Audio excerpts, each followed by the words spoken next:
ಶೆಟ್ಟಿಯವರು ನಮ್ಮ ಟೀಚರ್ ಎನ್ನುವಂಥ ಒಂದು ಪಾಠ ಇದೆ. ಕೃಷಿ ಚಟುವಟಿಕೆಯಲ್ಲಿ ಮಕ್ಕಳು ಪ್ರಾತ್ಯಕ್ಷಿಕವಾಗಿ ತೊಡಗಿಸಿಕೊಳ್ಳುವಂಥ ಒಂದು ಪಾಠ ಇದೆ. ಆ ಪಾಠಕ್ಕೆ ಪ್ರತಿ ವರ್ಷವೂ ಸಹ ನಾವು 7ನೇ ತರಗತಿಯ ವಿದ್ಯಾರ್ಥಿಗಳು ಹಾಗೆ ಉಳಿದ ವಿದ್ಯಾರ್ಥಿಗಳನ್ನು ಜೊತೆಗೂಡಿಕೊಂಡು ಕೃಷಿ ಕಾರ್ಯವನ್ನು ಯಾವ ರೀತಿಯಲ್ಲಿ ನಾವು ತರಗತಿಯ ಒಳಗಡೆ ಮಾಡಿದರೆ ಅದು ಅಷ್ಟು ಎಫೆಕ್ಟಿವ್ ಆಗಿ ಆಗೋದಿಲ್ಲ.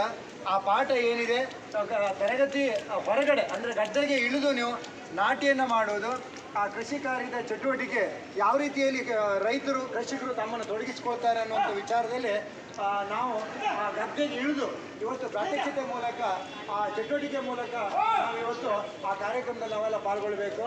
ಇದು ಗದ್ದೆ ಅಂತ ಹೇಳ್ತಾರೆ. ಇದನ್ನ ಏನಂತ ಹೇಳ್ತಾರೆ? ಗದ್ದೆ. ಸಾಮಾನ್ಯವಾಗಿ ನಾವು ಮಡಿ ಅಂತ ಹೇಳ್ತೇವೆ ಅಥವಾ ಪಾತಿ ಅಂತ ಹೇಳ್ತೇವೆ. ಅದು ಭಾಷೆ ಬರುತ್ತೆ, ಅದರಲ್ಲಿ ಬರ್ತದೆ, ಬೇರೆ ಬೇರೆ ಲ್ಯಾಂಗ್ವೇಜಲ್ಲಿ ಬರ್ತದೆ. ಪಾತಿ ಅಥವಾ ಮಡಿ ಅಥವಾ ನಾವಿಲ್ಲಿ ಗದ್ದೆ ಅಂತ ಹೇಳ್ತೇವೆ. ಆ ಕಡೆ ಈ ಕಡೆ ಬದಿ ಅಂತ ಹೇಳ್ತೇವೆ. ಬದಿ ಅಂದರೆ ಅಂಚು, ಅಂಚು ಇದಾಯ್ತಲ್ವಾ?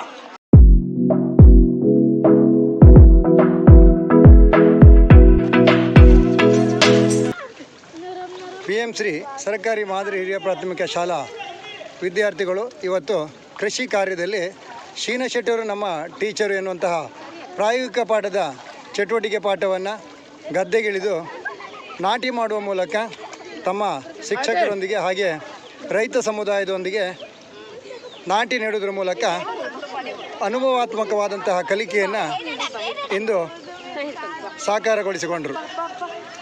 ಸಹಕರಿಸಿರುವಂತಹ ಹಳೆ ವಿದ್ಯಾರ್ಥಿ ಸಂಘದ ಅಧ್ಯಕ್ಷರು ರವೀಂದ್ರ ಶೆಟ್ಟಿ ಹಾಗೆ ಎಲ್ಲ ಕೃಷಿಕ ಬಾಂಧವರು ಹಾಗೆ ಮುಖ್ಯ ಶಿಕ್ಷಕರಾದ ಶಂಕರ್ ಶಿರೂರ್ ಹಾಗೆ ತರಗತಿ ಅಧ್ಯಾಪಕರು ಹಾಗೆ ಸಹ ಶಿಕ್ಷಕರು ಹಾಗೆ ಎಲ್ಲ ವಿದ್ಯಾರ್ಥಿಗಳಿಗೂ ಸಹ ಧನ್ಯವಾದಗಳನ್ನು ಸಲ್ಲಿಸಿಕೊಂಡಿದ್ದೇವೆ.